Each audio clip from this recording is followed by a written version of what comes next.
Har bir asteroid tarkibi bo'yicha bir-biridan farq qiladi. Olimlar ularni 3 ta asosiy turga ajratishadi. C-type ko'mirsimon asteroidlar. Ular Quyosh tizimidagi eng ko'p uchraydigan asteroidlardir. Tarkibida ko'mir va organik moddalar mavjud. Bu asteroidlardan suv va karbonatlar qazib olish mumkin. S-type toshsimon asteroidlar. Ular silikat va temir-nikel qorishmalaridan iborat. Bu asteroidlardan temir va nikel qazib olish mumkin. M-type metal asteroidlar.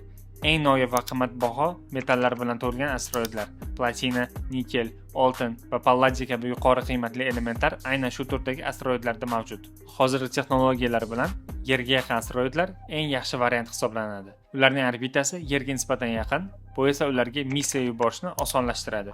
Ular orasida metal va toshsimon asteroidlar juda ko'p.